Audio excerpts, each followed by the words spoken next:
Good afternoon, dear journalists. Welcome to the press conference after the first 2 days of informal meeting of ministers of energy, and also the joint session of together with the transport ministers that has just ended.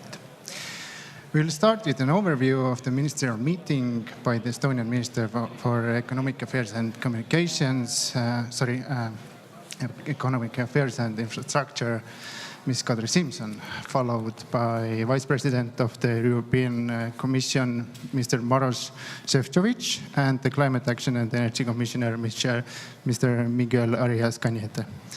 And also we have the Deputy Secretary General for Energy from the Estonian Ministry of Economic Affairs and Communications, Mr. Ando Leppiman, who will give an overview of the energy conference. And after that, hopefully we have time for some questions, but without further ado, Minister Kadri Simson, the floor is yours. Thank you, Miguel. Dear journalists from Estonia and beyond, welcome to Tallinn Cultural Hub. I do believe that this venue is very suitable for today's and yesterday's discussions, as this is an old power plant, and it provided us a very fine and fitting setting. Over the past 2 days here, we have had fruitful discussions regarding energy and also transportation. On the topic of energy, we have spoken extensively on the substance of and opportunities of the new electricity market design, which we believe to be the backbone of the clean energy package. The clean energy package provides an excellent opportunity for Europe to tap the full potential of the transformation towards a smart, sustainable and secure electricity market. During the energy conference, we heard about the various possibilities that digital and innovative solutions can bring to empower consumers. With this in mind, the Estonian Presidency, together with the European Commission, prepared the Tallinn e-energy declaration, highlighting the opportunities that energy digitalization can bring to all of us as consumers, as well to the global effort to combat climate change. And we are happy to announce that the Tallinn e-energy declaration was signed in the margins of this meeting by all 28 EU member states and European Commission and Norway and 14 European industry associations and businesses. We shall explore the links between digital and energy together to bring better and cheaper services to our customers. We spoke also on the heated topics of capacity mechanism versus energy-only markets and the energy union governance. We tackled the issues surrounding the integration of renewable energy. At today's meetings of energy ministers, we discussed the controversial issues of regulated prices and cross-border cooperation. We heard how important it is to give consumers more choice and power in the energy market, and how important is enhancing regional cooperation with a stronger involvement of political level. And now a few words about the joint session that we had between transport ministers and ministers of energy. We believe that when it comes to developing the infrastructure for the two sectors, we face common challenges, but also common solutions. In the end of 2013, a common framework for energy, transport and telecom infrastructures, infrastructure developments and its investments was created at the European level, the Trans-European Networks Framework and its investment instrument Connecting Europe facility. And we are in a moment of the time when the European Commission has initiated a debate on the future of Europe. Part of this debate covers also the discussions on the future of EU finances. And we are also in a moment when the European Commission is starting to program the proposal for the next multi-annual financial framework. the Estonian presidency wished to take stock on the implementation of the Trans-European Network and the Connecting Europe facility thus far. And we were very interested to hear about the member states' experiences with implementing the 10 networks and the challenges they might have faced with the related investments. In addition, we looked into the future needs and investment opportunities for the Trans-European Network. And Presidency will draw up a note based on our discussions and will transmit our joint views to the European Commission as an input on the discussions on the future of EU finances. So as you can see, the past days have been very informative, constructive, and a great basis for moving forward. Thank you for your attention, and before you will have the chance to ask questions, let me give the floor to Vice President Šefčovič. Maroš. Thank you very much, Kadri. I really would like to start by thanking you for the excellent chairing, great organization of the program for these 3 very intense days in Estonia, and also for choosing this venue, because I think it's very symbolic to discuss in old power plant the future of Europe and the future of European energy landscape. We came here to support Estonian presidency because we have high hopes, and we need the excellent work of your ministers and diplomats to help us to deliver on very important files. I think that we would not be able to complete Energy Union agenda if Estonian presidency wouldn't be so active on many of the proposals which we put on the table over the last 2 years. So we hope that by the end of the year, the Estonian presidency will achieve so-called general approach, meaning approval by the member states of our proposal, which would allow us then to start the negotiations with the European Parliament and really start the new decade under the new management and with a new legislative framework for this energy and climate transformation of European economy. We can discuss a lot of things, but I know that my colleague Miguel Arias Cañete will go into the detail on the agenda we discussed, so I could really briefly focus only on 3 very important items. The first one is, yesterday we had very intensive debate on the governance. What does it mean? So what kind of tools we have to make sure that all that proposals we put on the table, that climate goals for 2030 will really be implemented, that we will not have free riders in Europe, and that all countries will do the honest effort to achieve our results. And big part of that exercise should focus on the development of national energy and climate plans. This is something like national energy and climate strategies, how our member states want to achieve the target, wants to transform the economies, what kind of steps they are ready to do. And I think that from the ministers, we clearly heard that they realize how important it is, but there's still a little bit diverging view how ambitious they could be, what would be the best timeline, and therefore I'm glad that Estonia and quite a few other member states are already progressing with the development of their strategy, because I think it would be a good signal to others, and most importantly, it would be strong invitation to investors to come and invest to those countries who know exactly how they want to transform the economy, how they want to develop the energy market. Second issue I would like to focus on, and to really thank Kadri, is for inviting the energy and transport ministers together, because there is a lot of overlapping issues. I mean, very soon we are going to present the second part of the mobility package, where we are going to look how we can improve emission standards for the cars, what we can do to accelerate the rollout of infrastructure for alternative fuels, what can we do in public procurement to make sure that the public administrations would use more of zero emission cars. And here again, the infrastructure priority is very important for both ministers of transport and ministers of energy, and we have to work on this together. And it's quite clear that not everything will be done until 2020, and therefore the discussion how to prioritize and how to refurbish the multi-annual financial framework, and this Connecting Europe facility is very important for all our member states, and we get a lot of valuable inputs from the discussion of our ministers. And I think that the last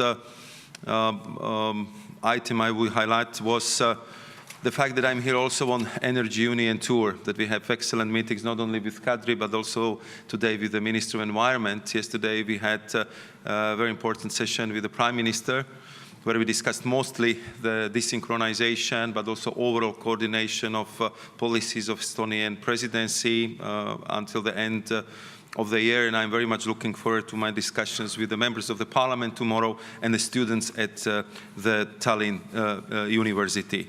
So to conclude, thank you very much, Kadri. It was very intense 2 days. We had, I think, very good input from our colleagues who came to Tallinn, and very much looking forward to the next months of the Estonian presidency and to what I believe would be excellent results at the end. Thank you. Thank you.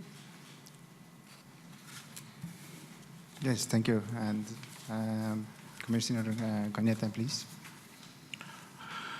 Good afternoon, ladies and gentlemen. Let me start by thanking you, Kadri, for your hospitality here in Tallinn and for the organization of different events which you have outlined. And this has been a very useful forum for these different discussions and has allowed us to move forward on these important files. I would like to raise a few elements that have arisen during the past 2 days. Our discussions are taking place at a crucial moment where both the Council of Ministers of the European Union and the European Parliament are preparing their respective positions on the clean energy for European package. And I must say that the Estonian presidency is playing a very constructive role to reach agreement within the Council and be able to start negotiations with the Parliament. The main part of our discussions has been centered about the different elements of our package on the electricity market. Let me say that this package we have presented has a real European added value, because if we achieve our 2030 energy and climate targets, we could unlock a 1% increase in GDP by 2030, pumping up 177 billion euros in the European economy and creating as many as 900,000 jobs. One of the key objectives of the package we have presented and we have delivered this morning is to put consumers at the center of the evolution of the energy sector, because we see quick technological progress, providing the opportunity for consumers to take not just their energy consumption but also production into their own hands and directly benefit from the energy market. And the Commission proposal will bring down costs for consumers, making the electricity market function better, in particular if consumers will be able to switch supplier easier, get simpler bills, and better control the consumption. Our aim is to expand innovation on retail markets and harness the benefits of digitalization. In this context, let me welcome the initiative of the Estonian presidency with the Tallinn e-electricity declaration that was signed yesterday, which recognizes the importance of digital solutions in helping delivering benefits for all market participants, including consumers, the integration of renewables in the electricity market, and the functioning of the wholesale and retail electricity market and security of supply. Our proposals empower consumers, giving them the right to generate electricity for their own consumption, and they need to participate fairly in the system costs. And then our package also protects vulnerable consumers. In establishing the new policy framework, we are also trying to encourage regional cooperation between networks and between regulators on key issues. A central aspect in this context is greater cross-border connections, and I therefore welcome the Presidency initiative this afternoon to bring Ministers of Energy together with Ministers of Transport. And this discussion has been able to highlight some of the key results delivered by the Connecting Europe facility. I will say that in the energy sector, and the Connecting Europe facility has provided, since its introduction in 2014, 1.6 billion of co-financing. It has supported 74 projects of common interest. There is another call of proposals of 800 million euro that will close on 12th of October, and until 2020, we plan to invest 3.1 billion euros in this area.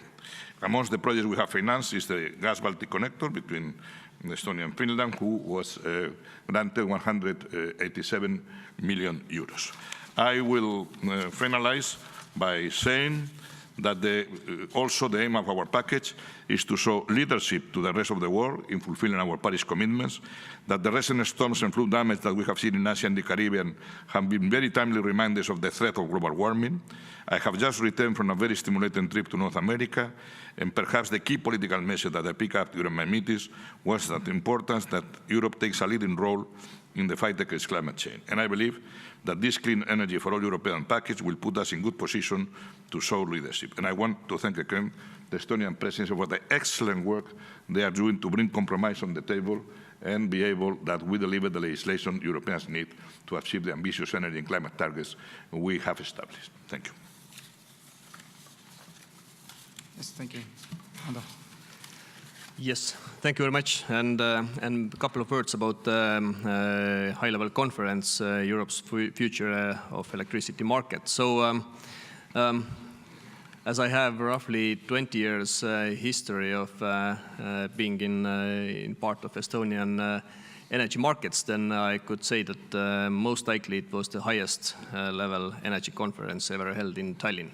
So we complemented nearly 400 participants, and of course the lineup of high-level speakers was excellent, I would say. The conference was dedicated to discuss the key aspects of electricity market design, which I do believe is the key element of clean energy package, and of course it's one of the key priorities of Estonian presidency of the EU Council. During the conference, we were lucky enough to have the inspiring keynotes from our Energy Minister Kadri Simson, also from a member of European Parliament and chairman of ITRE committee, Dr. Jerzy Buzek. Then we were lucky enough to have the interview with Commissioner Arias Cañete, as well as the other member of European Parliament, Krišjānis Kariņš, who happens to be the rapporteur for market design file as well. So really the right persons, I suppose, to give their thoughts about the issue. And the conference was then parted to different sessions. The first panel was about innovative solutions, the benefits what digitalization and employment of new technologies, such as blockchain, could deliver to the market participants. And we had very inspiring talks in there, and I could say that even so inspiring that during yesterday's dinner and today's discussions, several member states were asking that, well, maybe you can also bring those ideas to our countries, how we are managing in here in Estonia. Second panel was about renewables. We had very different views from policymakers as well as leading industry representatives discussing the ways and means how to introduce more renewables into the market, how to take care that we are not overcompensating, but at the same time ensure investor confidence needed for the new investments. And we were lucky to have participants from European Parliament, Mr. Claude Turmes, also CEO of Euroelectric, Christian Ruby, and representatives of DG Competition and Dong Energy, for example, in this panel discussion. And the third session was dedicated to the security of supply, how to find proper compromise between energy-only markets and capacity mechanisms, how to ensure that the least possible market disruption is targeted. And we selected different views to this panel. So Mr. Lorenz Schmidt, CEO of ENTSO-E, as well as Mr. Dominic Ristori, DG Energy head, were in this panel, but also little bit different views from CEO of Fortum, Pekka Lundmark, as well as Tauron Polska Energia views were represented in there. And we were lucky to have closing remarks from Vice President Mr. Šefčovič, as well as from Commissioner Arias Cañete. So I suppose the conference really gave quite a lot of food for thoughts for today's discussion as well. Thank you. Thank you very much. We can move on to questions. Please wait for the microphone, state your name and media you are representing, and whom the question is directed to. Thank you. I am Emmanuel Agri. I work for Agence Europe in Brussels. I got two questions, one on energy and another one on transport. First question on electricity to the Commission. To what extent the maximum limit of 550 grams per CO2 kilowatt hour?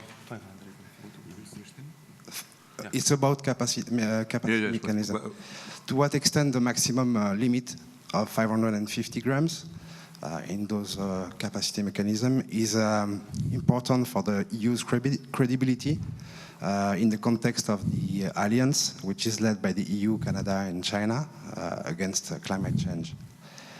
And do you think, is the weakening of the Commission's proposal on this limit, is it a threat to the EU's credibility? And on this subject, to the Presidency, is there a link between the weakening of this limit in the compromise put on the table by the Presidency? Is there a link between this and the fact that Estonia heavily relies on tar oil sands? And last question about transport. Transport? Shale oil.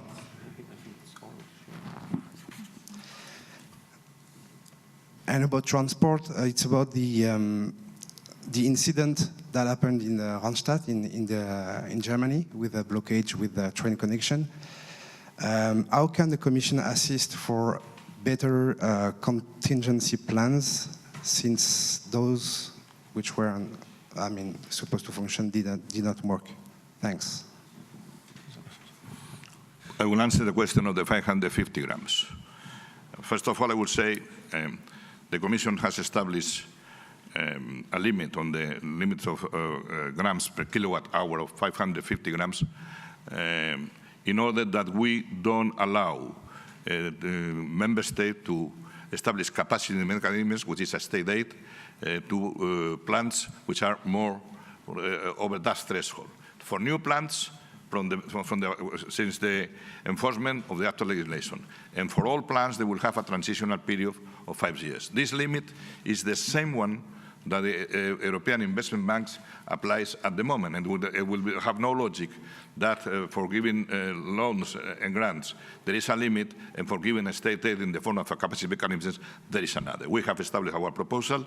Now it's up to the Council of Ministers and the Parliament to decide what will be the final outcome of this. For real, there is a group of countries who want who think this limit is inappropriate, but the point of view of the Commission is that this limit respects fully Article 194, because we are not eliminating the possibility of use coal.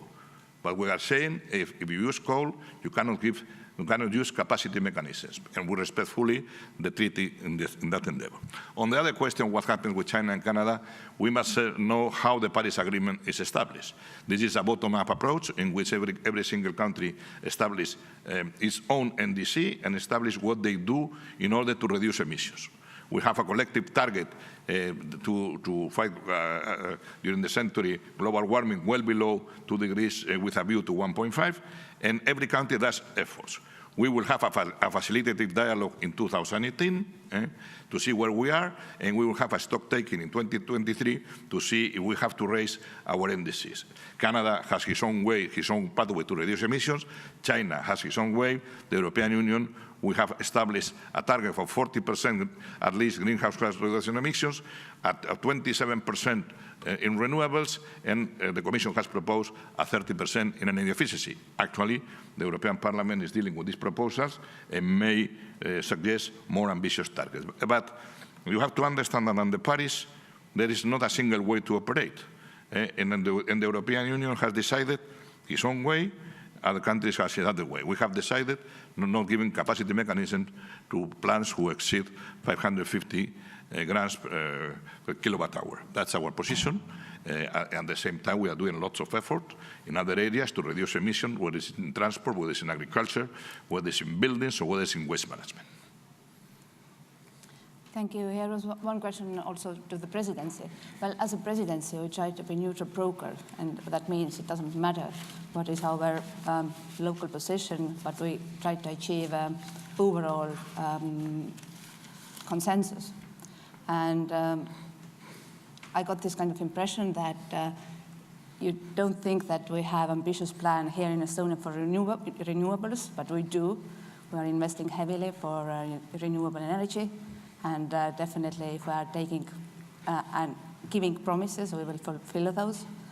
Now, you also mentioned that you will have a question about transport, and it is important to say that in that moment, well, ministers of transportation, we are continuing our work today, and it will, we will have discussions also for tomorrow. And tomorrow we will have another press conference with Transport Commissioner Violeta Bulc here. Thank you.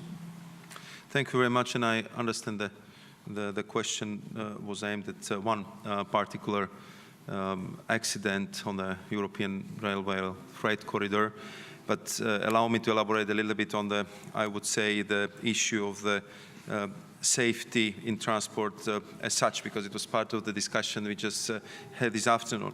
I think that if we would use well that technology which we developed in Europe, like the Caesar for aviation, we would have the planes in even safer mode flying, they would have shorter distances and they would be much safer landing. If you would use the ERTMS, which is the system for railway security, and we would introduce it widely across Europe, again, it would allow us, faster trains, safer organization of the traffic, and I believe also reduction of the incidents.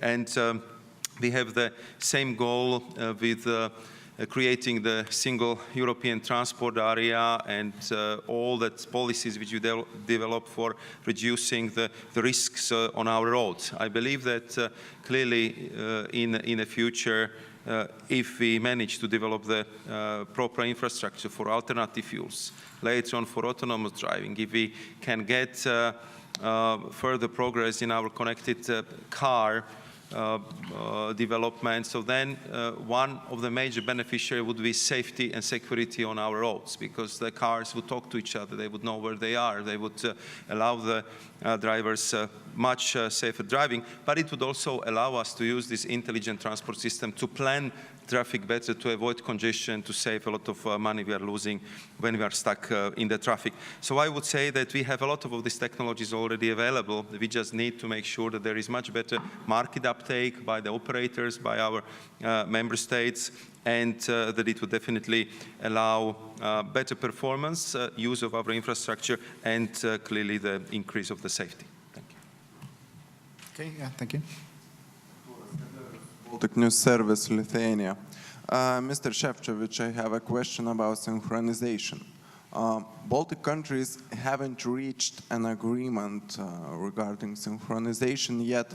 So I would like to ask you how this will affect the possibility to get EU funding, and then would be the deadline for political agreement among Baltic countries.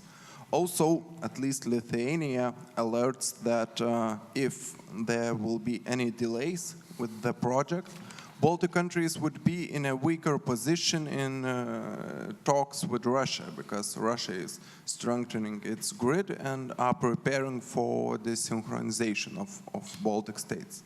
Also, Minister Simson, I have a question for you. The recent debates between Estonia and Lithuania on synchronization was whether should be one grid with Poland or two grids, I mean 2 links. So what is Estonia's position at the moment, and do you see any common ground with Lithuania in these debates, because it looks like both countries have totally different opinions? if you allow me to start, we had really very fruitful meeting yesterday chaired by Kadri, and I'm sure that Miguel would elaborate on this issue as well. And I had also the opportunity to discuss this issue with Prime Minister Arias.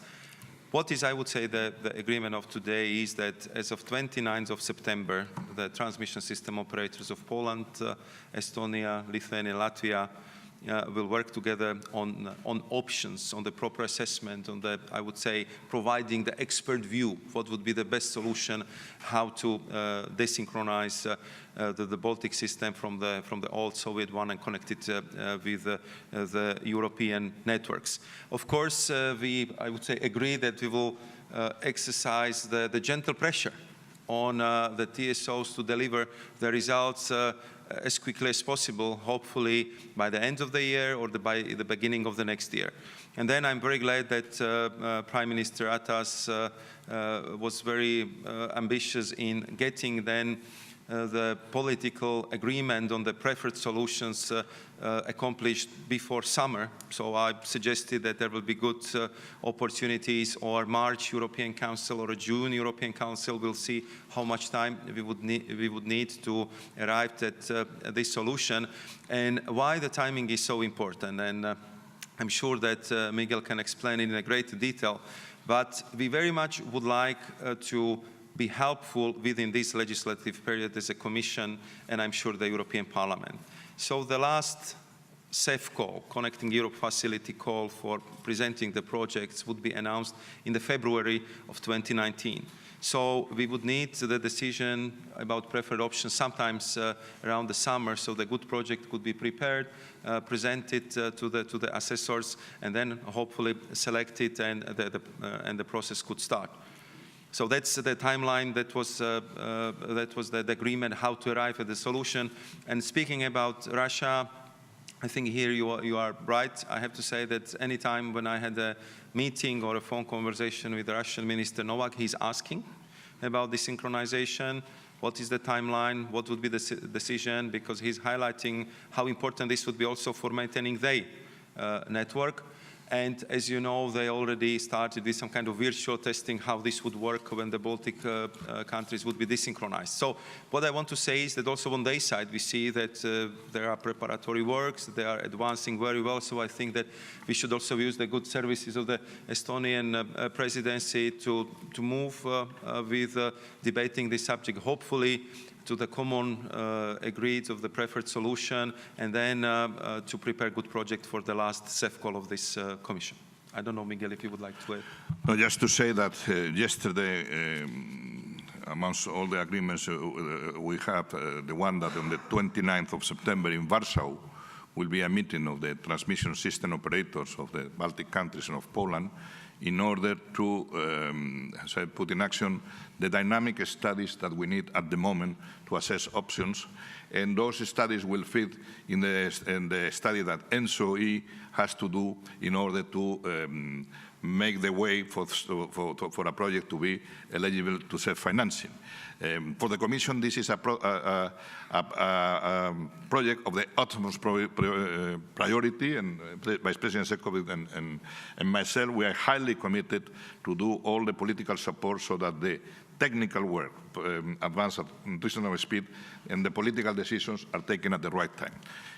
We will have a new, by the end of the year, we have a list of PCIs under a CEF call. But next, in 2019, early 2019, we will have another call from the CEF, and we are trying to do all the homework so that this project will go under that list and we will be able to support financially because we are highly committed. We think it's one of the most important energy projects that under CEF this Commission has to put in action. So we are very happy that yesterday we agree on that, and we are pretty sure that there will be a political decision on the preferred option so that we finalize the lack of synchronization with the continental European network, and we establish that because we want security of supply in the gas sector, but also security in supply in the electricity sector. I can only confirm that we do feel very strong support from Commission side.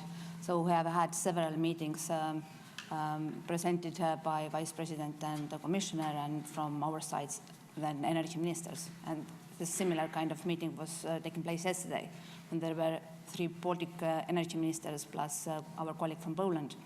And what we agreed, well, basically, we have a common view that this new survey, it will cover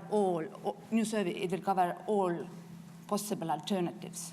So in the current moment, we haven't decided if there will be 1 connection or 2, and will it be AC channel or something else. And another thing is that if we are talking about this synchronization from Russian Brel loop, then we will do it all 3 together. There will be no option that 1 does and 2 doesn't. And if we will synchronize to European grid, then we will do it 3 together. So I think we have pretty good working relationship, and if you bear in mind that talks about desynchronization have lasted past 10 years, then we have moved forward in last couple of months significantly. Yes, thank you. We have time for one last question. Hello, Dave Keating for MLEX and Deutsche Welle. I wanted to ask 2 questions to Commissioner Cañete and Vice President Šefčovič. The first one is on electricity market design. The latest text would change the Commission's proposal to allow some national regulated prices to continue. I want to check and see if the Commission is okay with this idea of allowing some national regulated prices. Was the issue discussed today with energy ministers? My second question is on Nord Stream 2. I know it wasn't on the agenda today, but it seems a bit stalled right now in the Council. I know the Commission was in a bit more of a hurry to get a negotiating position agreed. Did you discuss the issue of Nord Stream today with the energy ministers? On the first one, the Commission proposal is very clear. We want to eliminate regulated prices under cost. We think that competition in the market and the market rules will bring prices down for consumers and will bring new products and new services for them. So we stick to our own proposal, but the Council now is discussing. It's very clear that there are some governments who still are defending regulated prices, others that support fully the Commission proposal.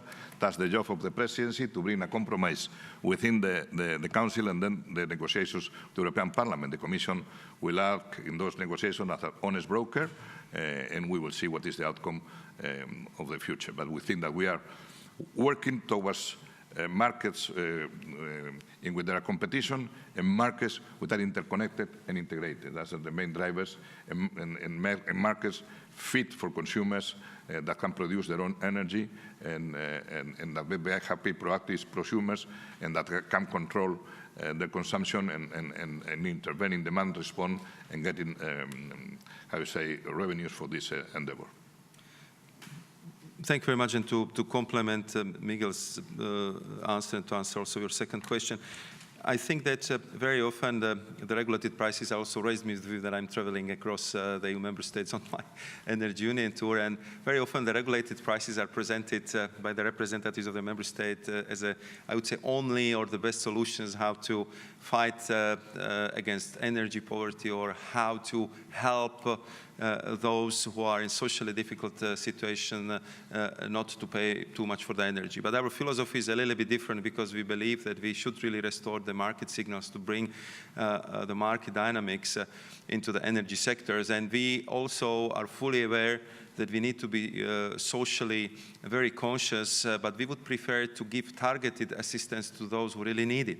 So to simplify, not to subsidize the energy for those who want to heat the swimming pools, but really to those who need to pay their monthly bill and have problem to do so. So I think that with this targeted assistance, we would achieve much more than with some kind of blanket measures which are freezing the market signals in Europe. And on Nord Stream, you're right, it was not on the official agenda, but of course, I mean, in the corridors. We discussed it with our colleagues, and I have to say that as it was discussed the last time on the political level and later on the working group level, so we felt quite support from at least 13 member states who intervene actively and been pushing for ambitious mandate. Now, the Estonian presidency again has very important role to play to broker the discussion on this issue, but I believe that we see how the Stockholm arbitrage is approaching. I was in Kiev last Friday, where clearly there is also very intense discussion that once Stockholm arbitrage is concluded, there will be, I believe, needed accelerations on the unbundling of Naftogaz, on creating the special company for transiting the gas from Russia to Europe. There are interested, highly reputable companies from Europe who are ready to help with the operation of this pipeline and to give the guarantee for European standards, for European transparency and for European style of operation of this network. And I even heard the question if these companies would be ready to guarantee the transit of the gas from the border between Ukraine and Russia down to the EU. So there is a lot of options on the table how to secure the Ukrainian transit. We know how important role it plays until today. And therefore, I think that it would be the most credible way from the EU would be to negotiate with Russia along the mandate we proposed, and we hope we will get the support for that from our European member states. No, I would say that the Estonian presidency will convey a working group to discuss it as soon as the Council Legal Services produces its advice on the mandate proposed by the Commission, and it will be for the Estonian presidency to engineer that conversation and what's happening. The Commission is ready as soon as the mandate is approved to start negotiation. And very, very clearly, what we are doing in the meanwhile is we are going to change our gas legislation in order to avoid situations like Nord Stream 2 in the future. Thank you very much. Unfortunately, we don't have time for any more questions. Thank you for coming, and see you tomorrow.